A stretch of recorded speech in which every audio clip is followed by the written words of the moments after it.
But the bigger picture is this: nakakayanig, or kung ang intensyon nila ay manakot at mapigil ang malayang pagsasalita at pagpapahayag, isang paraan po ito. Hindi bago ang ganitong klaseng strategiya, ginagamit ito ng mga tinatawag nilang repressive regimes, or which was also the case of Marcos Sr. Now, nagkakaroon ng juxtaposition o pagkukumpara, lalong-lalo na nang na-point out ng mga mamamayan na si Pangulong Marcos ay posibleng nagpahayag ng fake news sa kanyang pag-announce sa aresto ni Zaldico. Now, medyo nag-backpedal ang Malacanang after the meeting with the French and Czechoslovakian ambassadors. Well, before this, ang sinasabi nila is Mr. Ko was possibly applying for asylum in France, and the DOJ secretary also said that Mr. Ko is free. He is not detained. How did it happen that he was not detained if he was never arrested or never detained at all? So medyo magulo yun. Maraming question about that. Kung sinabing wala nga si Zaldico, there was no evidence na lumilitaw that Mr. Ko was in detention or arrested, ang daming nagsabi, fake news si Pangulo. To cover that up, sabi ni Undersecretary Claire Castro, wala naman siyang sinabing dinitain. Wala naman siyang ginamit na word na arestado. Okay? So for a while, sige, gray area. Until it turns out, arestado pala or detained pala because he was released to France. According to Ms. Claire also. In other words, nagsasalungatan na ang kanilang mga kwento.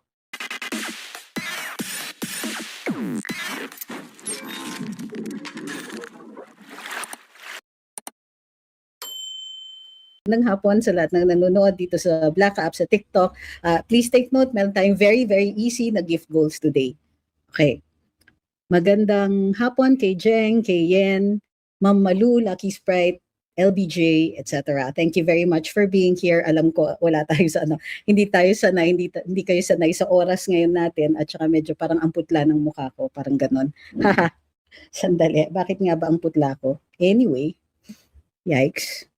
Ayusin ko lang to. Bakit nagkaganon? Slightly. Sobra naman dilim. Ganyan na lang. Sorry, medyo didiliman ko lang ng konti. Okay. So magandang hapon sa inyong lahat. Kung nung Thursday, inaresto po si dating broadcaster Sir Jason Sa, na isang masugid na taga-suporta ng mga Duterte. Inaresto siya on the eve of a holiday. Meaning, kasi pag holiday, sarado ang hukuman, baka walang piskal, walang court on duty. In some areas, meron pong naka-duty na hukom para makatanggap ng petition for bail. Gayunpaman, mukhang hindi po naka-file pa ng bail si Mr. Sonsa. According to his lawyer, dahil mababa lang naman ang penalty, 1 month and 1 day to 6 months ang imprisonment niyan, or fine of about 40,000 pesos and upwards, it can be waived. The filing of bail can be waived for crimes a person is charged with where the penalty is low. Ang charge kay Mr. Sonsa ay unlawful use of means of publication and unlawful utterances, which is, as we mentioned earlier, under Article 154 of the Revised Penal Code. Okay? In all likelihood, dahil lumalabas ay fake news, ang sinasabi ng mga autoridad, ang act which is alleged against him is publishing or causing to be published false news that may endanger public order or damage the state's interest or credit. Ang ginawa niya, di umano, ay nagpaikot, again, di umano, ng impormasyon o balita tungkol sa kalusugan ng ating Pangulo na sinasabi ng NBI ay hindi daw totoo. Bakit nakakayanig ito? Well, unang-una, usually the state is admonished na huwag masyadong gagamitin ang lakas at puwersa nito sa individual na mga mamamayan, maliban lang kung mataas nga ang public interest na involved. Lalong-lalo na dito under Article 154, kailangan yung act ay might endanger, that could endanger or may endanger public order, meaning magkakagulo, or damage the state's interest or credit. So, ang sinasabi dito ng NBI is posibleng magkagulo o masiraan ang ating estado o ang credit ng estado dahil sa pinost ni Mr. Sonza. Now, medyo mabigat ang evidentiary burden dito ng NBI. But the bigger picture is this: nakakayanig, or kung ang intensyon nila ay manakot at mapigil ang malayang pagsasalita at pagpapahayag, isang paraan po ito. Hindi bago ang ganitong klaseng strategiya, ginagamit ito ng mga tinatawag nilang repressive regimes, or which was also the case of Marcos Sr. Si Marcos Sr., mayroong marami siyang chinarge for sedition, maraming na-charge din for subversion. Wala na pong subversion sa panahon ngayon.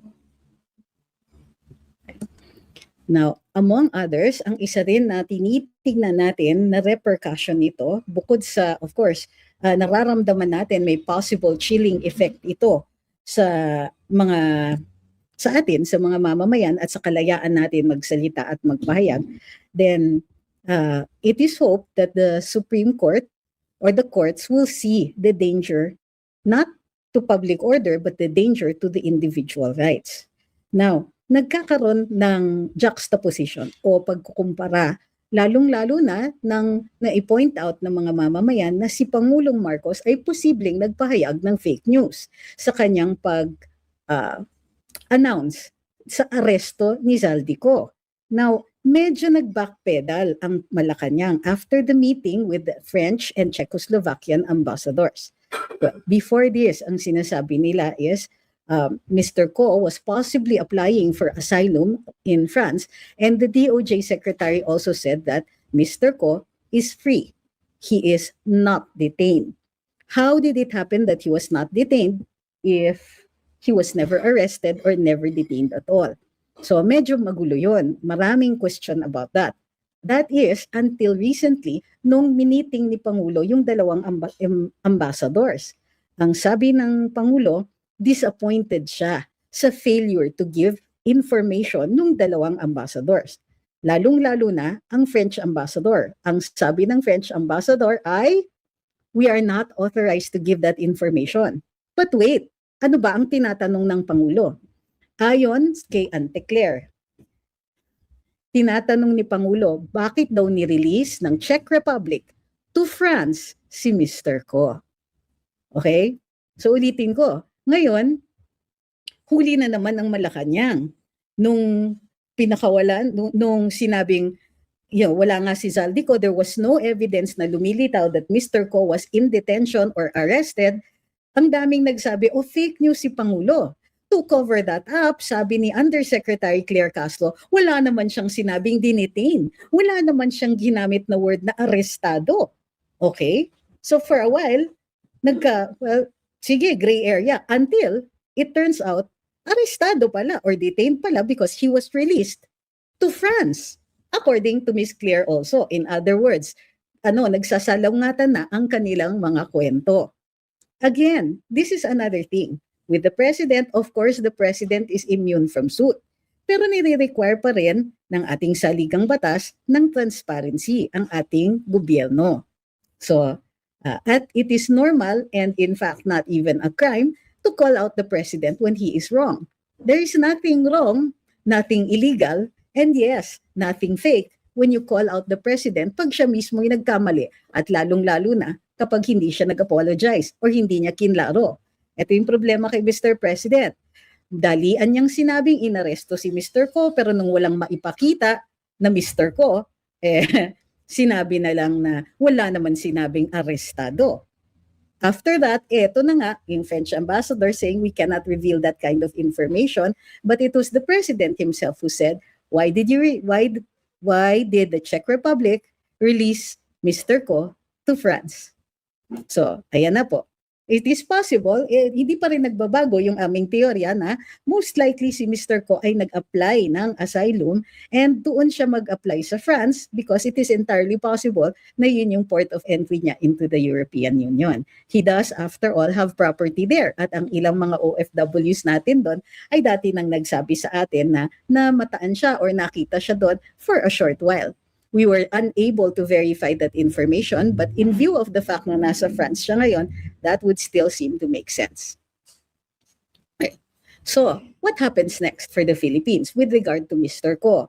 Well, with Mr. Ko, according to our Philippine DFA officials, they will maintain monitoring and they will request permission from the French authorities for more information. Ngayon, ito yung thing. If Mr. Ko has indeed applied for asylum, the Philippines is not entitled anymore to any information on that. Hanggang dun lang yon.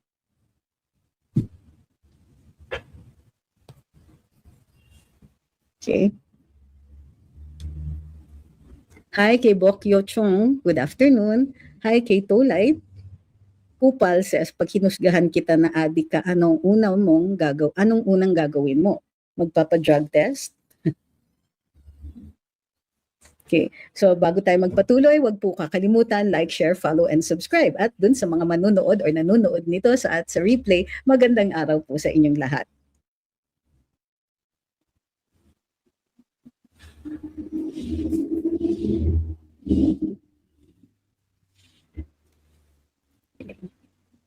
Babalikan ko lang po yung mga katanungan kasi baka malayo na yung mga hindi ko nakita.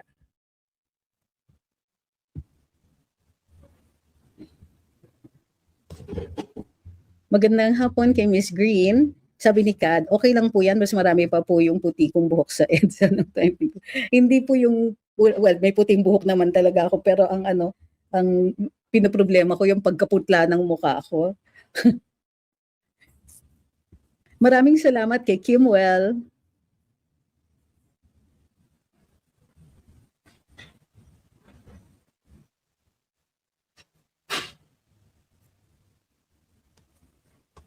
Dali lang po ha, may mga may mga walang kwentang troll. yung mga troll na, alam niyo, merong mga troll naman na gusto natin patulan kasi there is something that they have to say that might be worth taking up. Kaya lang, meron din naman yung super walang kwenta na nang iinsulto lang tapos wala ka naman mapupulot na kahit ano.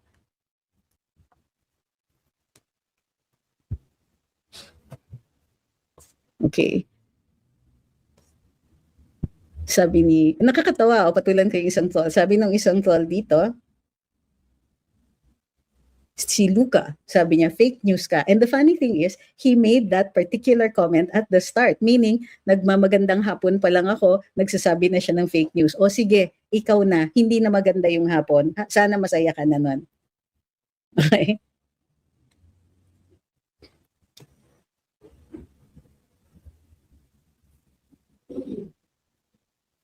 Parang ang dami nila ngayon.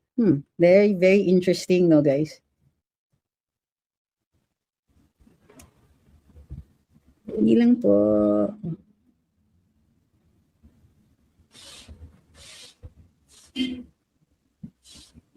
Sabi ni JC, budget ng impeachment na ipamigay na. Talaga? Parang iba naman yung nadinig ko.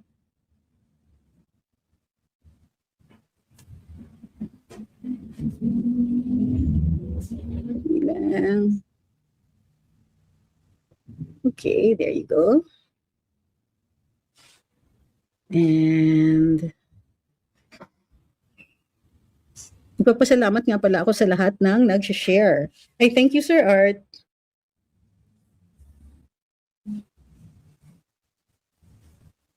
Okay, there you go. Okay. We just cleaned up. Sabi ni FRNZ, hi, I'm a big fan of the spokes sa BNC. FR po, good terms po kayo ng kakamping affiliated spokes. Well, hindi naman kami nagsasabunutan. So, ganito yon. We respect each other's political opinions, pero walang bawal yung to try to change each other. Kumbaga, tanggapin nyo. Halimbawa ako, tanggapin nyo, pro Duterte ako. Tanggapin niyo na Inday Sara ako. So, Pag sila naman, sasabihin nung isa, Lenny talaga ako ha, ganun yun. O kaya, kay Pinoy talaga kami. May mga ganon. Yung iba dyan, ano ba yan, PGMA, and so on. So, wala. We don't, hindi kami nakikialam sa mga political affiliations ng mga co-hosts namin.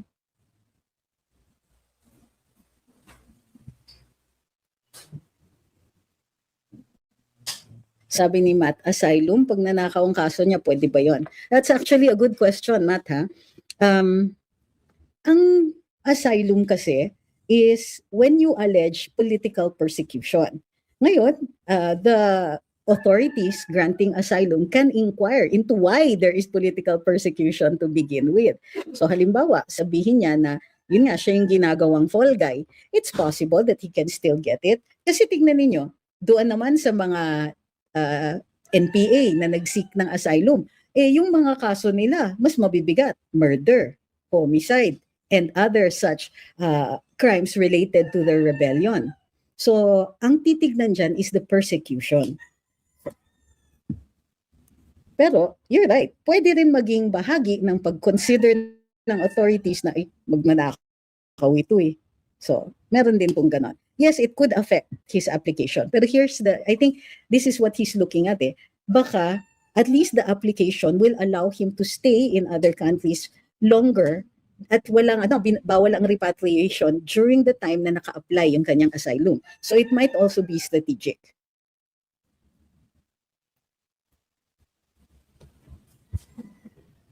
Thank you kay Untouchable.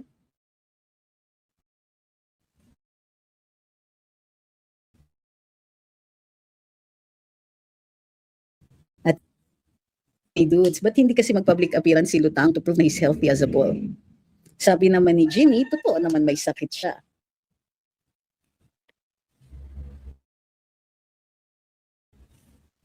Sabi ni Miles Nat, I wish you would run for Senator Mindanao and almost all of Visayas will really vote this time.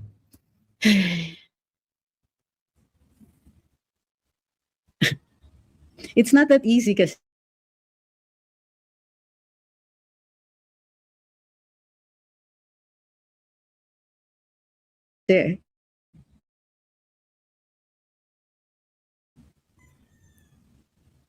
ayan.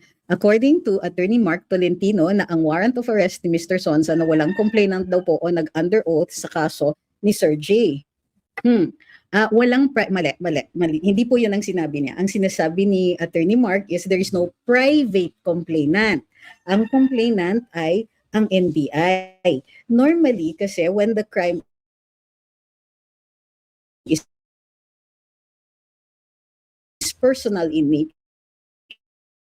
nature, may dati, no, RAPE was a crime against chastity, so on. But now, pwede na po kahit sino ang mag-file, but the victim will be the complainant. The victim can provide testimony, pero pwede ang complainant public, no? Like the NBI, law enforcers, para hindi na pag-iinitan ang victim. Now, in this case, ang sinasabi ni Attorney Mark is that necessary yung affidavit, yung complaint affidavit ni Pangulo because it pertains to his health. So ang magsasabi ng kanyang estado ng kanyang kalusugan para mismo. Kung wala po ang kanyang affidavit, then baka dapat dinismiss yung kaso.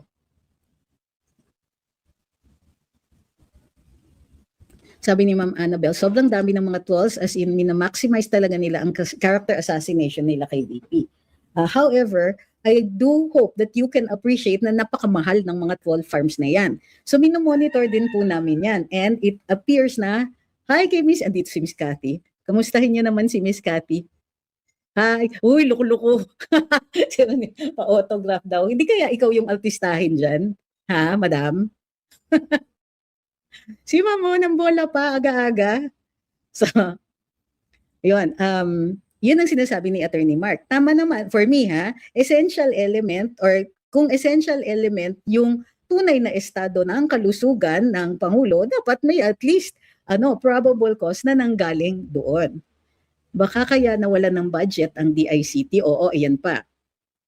ang sabi ni Miss Cathy, baka kaya nawalan ng budget for 12 agencies ha. Ang DICT kasi napunta sa tolls ang budget. Yun nga eh. Di ba napakamahal kaya ng toll farm, di ba? O magkanong binabayad kahit kada individual, di ba? At ang pera niyan sa nanggagaling.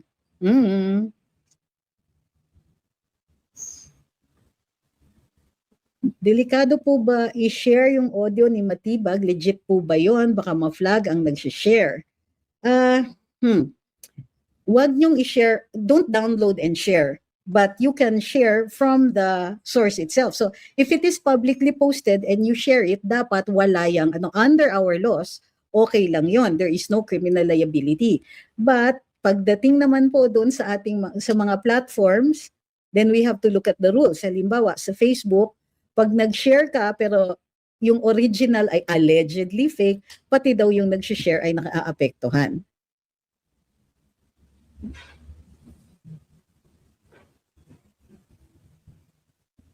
Bising-busy ang ating moderator.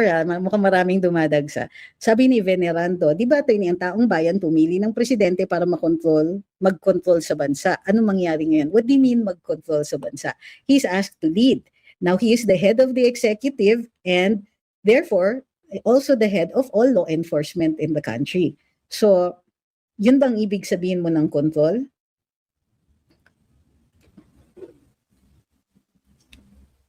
Sabi ni Ilana, wag daw bigyan ng atensyon ang mga basher. Okay.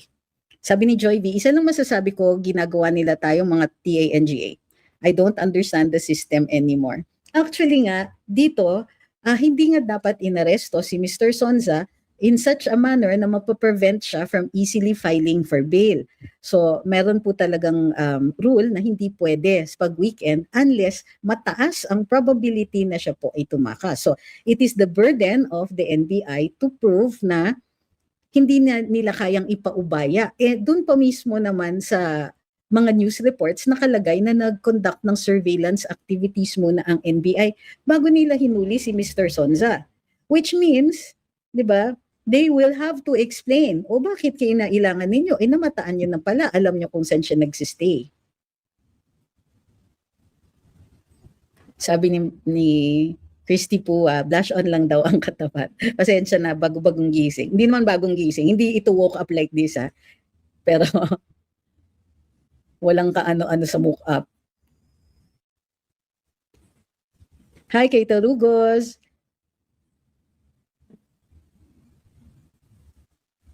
Sabi ni Ma'am Annabel, ask ko lang po if ma-arrest po si VP sa criminal case na sinampa ng NBI. Ano po mangyayari sa VP natin? Pwede po pala ng NBI mag-file ng case.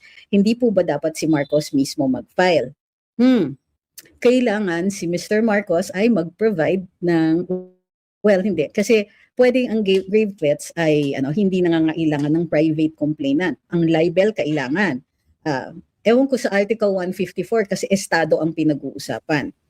So, in this case, pwede bang sampahan? Ina-argue ng ilang mga dalubhasa, including si former Ombudsman Martires, ang immunity po kasi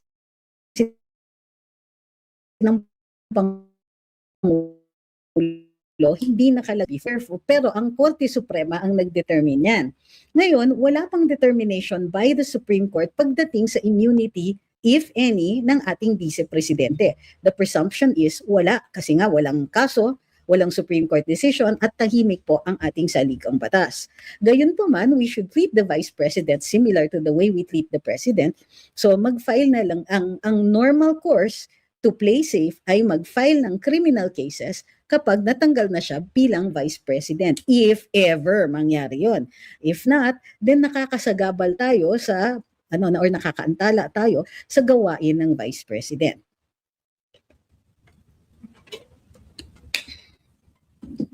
So, it is not settled. Meaning, gray area yan. So, pag sinasabi ni Mr. Matibag na para sa kanila, pwede naman daw kasuhan si VP, well then, this case will most likely find its way before the Supreme Court, which will make a decision on that. But it makes sense to wait until she has been impeached, if ever she is impeached, before filing these cases. Pag hindi, well then, yun nga, aakyat sa hukuman ito. Sabi ni Shia, media manipulation of Claire does not make sense. What reason would France request for ko? As a French, I would like to understand of this bourde. By Claire. Claire again, in France, we do cut heads, which I think is quite impressive.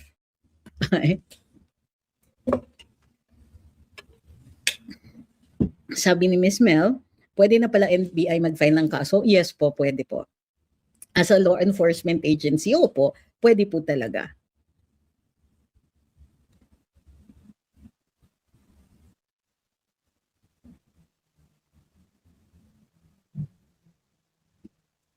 Sabi ni MA8, but Attorney Trixie, sabi ni Mr. Conrad ng Karambola, mukhang maling move ang ginawa ni Zaldico dahil ang head daw ng ICC ay France. Baka ma-reject si Zaldico.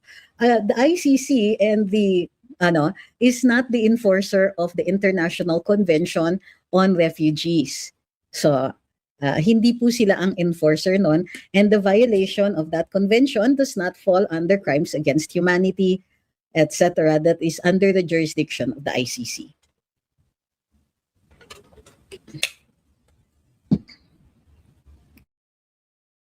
Yes. Sabi ni Cedar, kahit hindi po NBI ang inakusahan, pwede pala sila mag-initiate ng reklamo. Yes, but in the case of, if it is libel, kailangan po yung private complainant.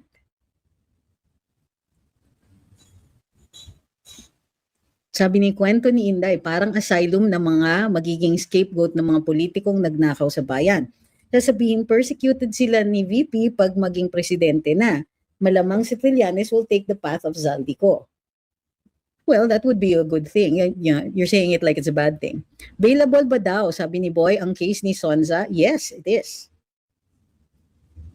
Natuloy po ba yung request ng Supreme Court ng medical report and hair follicle? Wait, okay, that's not what the court said. Uulitin ko. Nag-file ng petition for mandamus ang isang grupo, if I'm not mistaken, UPI, United People's Initiative. Nag-file sila ng kaso for mandamus asking the Supreme Court to issue an order. Oh, that's what a mandamus is. Di ba? Mandate, mando. Okay? Mandamus. Where the court will order the president or his men to disclose his state of health as well as whether or not he is a drug addict. Yun. The Supreme Court issued an order asking Malacanang and the president and his people to file a comment. Hindi nag-order ang Supreme Court ng hair follicle test or anything like that. Hindi nag-order ang Supreme Court ng disclosure. Ang order nila is, Malacanang, comment kayo to see if the case will be given due course.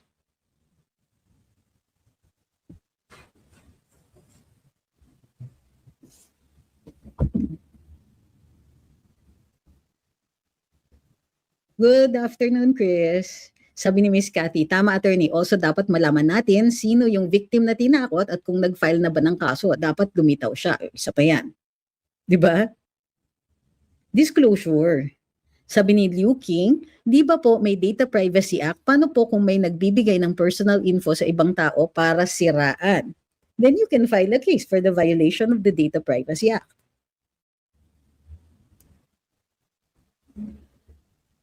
Can the Supreme Court still issue a TRO to stop the impeachment after May 4? Yes. As long as buhay yung kaso.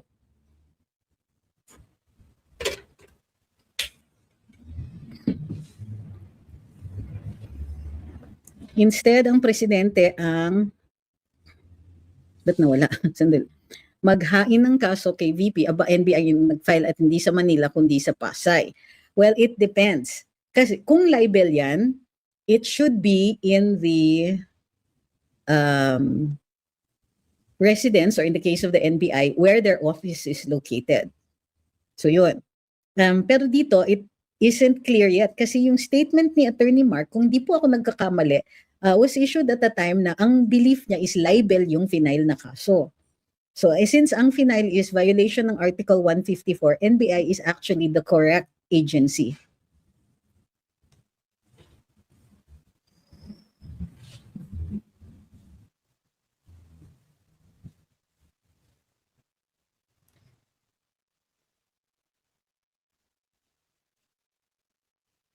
So sabi ni Dark Angel, I don't follow sa case ni Jason pero as per sa mga news, so wala ba talagang basehan ng mga posts niya about sa binabato sa kanya at pwede ba yan na basta na lang siya damputin? Hindi po siya basta dinampot. Allegedly may warrant of arrest.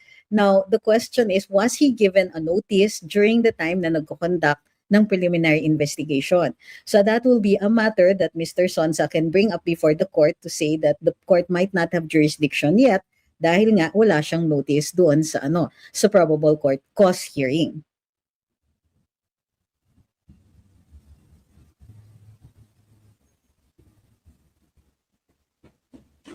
Sabi ni Michael, happy birthday po ng partner ko na nasa Pilipinas. Pwede po pabati kay Jo Montano on her birthday. Tama ba? Happy birthday, Miss Jo. I hope you have a good one. Pakatatag daw po kayo. Kayang-kaya mo yan kung ano man ang pinagdaraanan ninyo. You're welcome.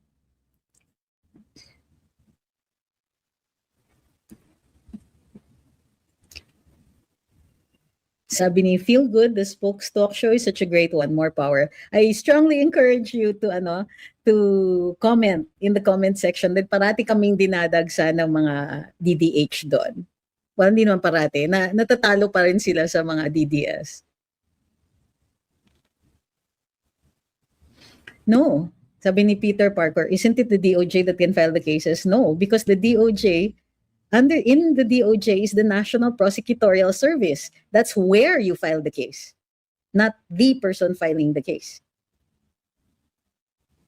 Hi, Miss Chris. Sabi niya, can you explain about the Supreme Court voiding the order of PRD in 2018 dismissing OMB Karandang for allegedly disclosing the Duterte family's bank transactions? Yes, actually, it's simple. The Supreme Court said that the president is not the person. Tama ba yun?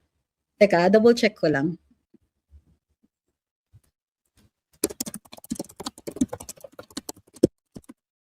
Reversing the order. Oh.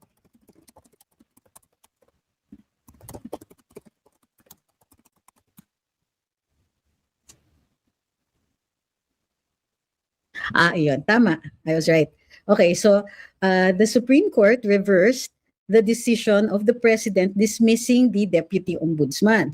The defense kasi of the deputy ombudsman, of which the proponent was the ombudsman at the time, I think Ombudsman Carpio. They were saying that the president, in order to preserve the independence of the office of the ombudsman, it is the ombudsman who can dismiss, not the president. Regardless, yun. Because nga the OMB is constitutionally independent. Yun lang po. It isn't about, ewan ko bakit dinamay ninyo yung family's bank transactions, but the Supreme Court's reversal of the order of the president is about jurisdiction and about the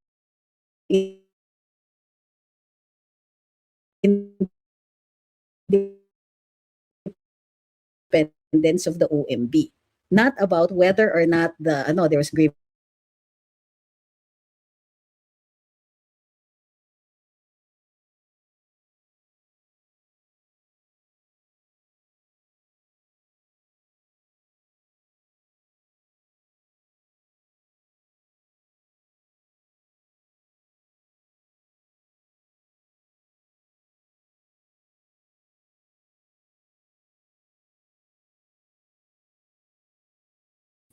Ayun.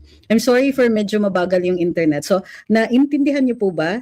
The Supreme Court's decision was based on the independence of the Office of the Ombudsman and not on the contents of that dismissal or the reason for the dismissal. So, it's the Supreme Court has interpreted or upheld the constitutional guarantee that the OMB must be independent. By the way, yung disclosure ng Deputy Ombudsman ay pinabulaanan po ng AMLC, ha?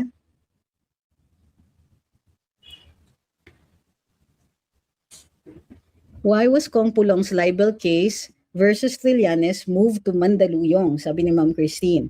In all likelihood, it was moved na Trillanes filed a motion for change of venue, possibly to avoid the appearance of bias of the Davao-based courts. That's my theory, ha? We will find out later on why. But in all likelihood, that's it. Petition for change of venue. And yes, that is allowed. Sabi ni Kurt Cruz, with 1 million per month from SMNI, Mr. Sonza can very well pay for his lawyers. I think that's none of his business as to whether or not he can pay for his lawyers. And you know that finances is not something that of a private person, is not something that that has a public character. Kumbaga, if you're using that to take it against him, diba? What does that have to do with being arrested wrongly? I think that's not fair. So, in the same way that, when we say that a person's poverty should not be taken against him, neither should a person's salary if it is an unrelated case. Sabi ni CRTB, bakit non-bailable since hindi naman high crime? Walang nagsabing non-bailable. Attorney Tolentino did not say it is non-bailable. What he said was, in cases where the crime's penalty is very low, bail can be waived. So hindi po totoo yan. Walang ganyan. I think people have been misappreciating or misinterpreting yung sinabi ni Attorney Tolentino. Ang sabi niya is that in cases like these where the penalty is very low, bail, pwedeng wala ng bail.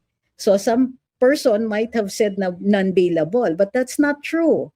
Ang baba po ng penalty for Article 154, violation ng Article 154, it's 1 month and 1 day to 6 months imprisonment or a fine of about 40,000 and upwards. So, hindi po totoo. Can you please spread the word? Hindi po totoo na non-bailable ang kaso ni Mr. Sonza. Now, it might also be a misinterpretation na hindi siya maka-file ng bail because the courts are closed over the weekends or where he is detained ay baka walang on-duty na judge.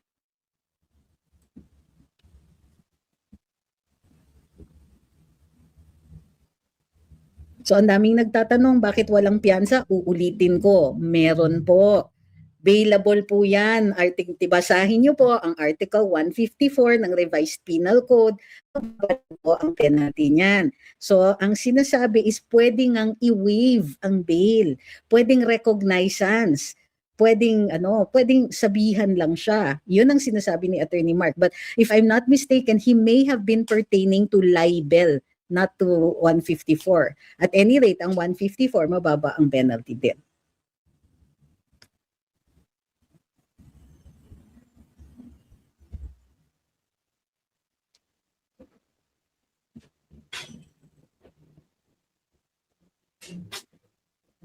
Sabi ni Joby, ang sabi po ni Attorney Tolentino na mali daw po yung warrant of arrest, non-bailable daw, nakalagay kahit na bailable lang yung kaso. Nanood po ako ng live ni Ka Eric kagabi. Well, I'm reading his, sabihin na natin na ganun, it's not possible na non-bailable siya. Yes, posibleng nagkamali lang yung warrant of arrest, baka typo.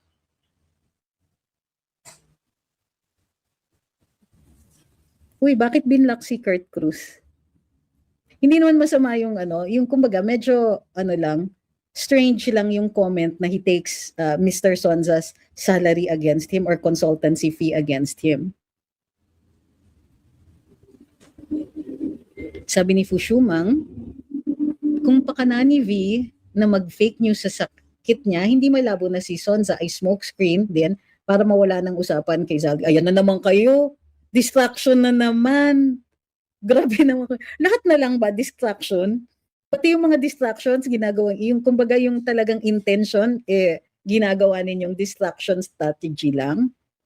Kailangan, wag naman ganun. Parang feeling ko talaga, masyado na everybody thinks that pagka hindi maganda yung kaso o yung parang walang kwenta yung kaso, distraction. Hindi po distraction, oppression po. Kasi gagamitin mo yung isang tao, you're actually filing a case against somebody for violating or for violating what? Kaya nga po ganun yung penalty, mababa yung penalty at saka kailangan mabigat ang evidentiary requirement. It's because the court will always look first at the constitution Sir, the state sometimes through cases, through oppression. Hindi yan necessarily, they're just trying to, yung ilalayo yung attention natin. Think of the effect on the victim. Mr. Sonza is being compelled to shut up. So by saying distraction lang yan, diminishes the violation of Mr. Sonza's rights here. So wag naman po, isipin nyo lang po pag sinasabi ninyo distraction, paano yung sa tao? Parang yung nagsabi, yung impeachment ni VP, distraction lang yan sa flood control. Of course not. They want to get rid of VP. They want to get rid of a candidate. It is not a distraction. It is an intention. It is clear. Diba? Stop using distraction every time. That is not always a strategy. And I am saying this, not just as somebody who is observing all of these things, but as former press secretary. There are many, many strategies that can be used. Distraction is only one, and it is not always the most favored one. It is unfair to those who are victims of oppression to say that their cases are merely distraction. Of course not. Mr. Sonza is a credible voice on the side of the Dutertes. He is also very well known. So kapag siya ang inoppress, siya yung pinatahimik, maraming matatakot. Okay? Sabi ni Leo, really? Lol. Yes, really. Lol. Good heavens. Sabi ni Pocahontas, this is the right time to start using the word oppression. Be patient lang po. So I'm not allowed to, to be madiin in my speech, ganun ba?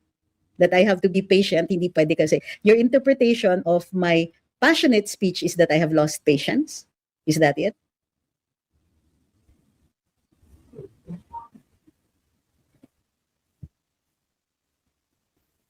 Sabi ni Veritas, they are oppressing the Duterte-aligned vloggers and supporters, and ang nakakabother, wala na silang pakundangan kahit obvious na makikita na mali ang premise nila. So, why am I reacting to the really? Because this is what he's saying. Hindi credible si Mr. Sonza. Let's go with that. If Mr. Sonza is so not credible, then why bother filing a case? Kung hindi siya credible, then who will believe what he says? The filing of the case, therefore, becomes unnecessary. Because what? What is why Article 154? When it can tend to cause public disorder or damage the interest of the state, damage its credit rating, it requires credibility. Kung hindi credible, kahit NBI, dapat sabihan mo na, bakit kayo nagpa-file?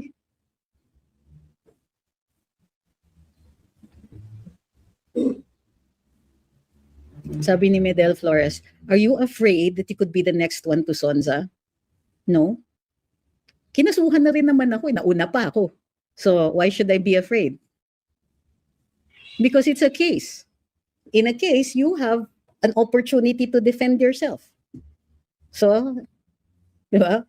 That's why in every case, in every instance where I have been issued a subpoena, I attend. I went to the NBI 2-3 times. I went to all my preliminary investigations. I went to all of that. And yes, I filed my counter affidavits. In fact, in one case, the prosecutor immediately resolved it even when there was no proof that I had gotten my notice. I was out of the country. Nevertheless, I participated in that case. So, medyo moot yung tanong ninyo kasi matagal na po akong ganyan. Matagal na. Maybe you don't know about the cases that I've handled before. Maybe you don't know why I've limited my practice. Maybe you're unsure, but if you will want to look at the historical record, I faced military intelligence. I faced state authorities. There were attempts, and yes, this is on record, to disappear me at least 3 times. They burned the dossier the moment I asked the intel services or informed them that I would be filing a writ of amparo. So, if you're asking if I am afraid, it is too late. You could have asked me that over a decade ago and maybe I would still be afraid then. But at this point, no more na. Too old to care.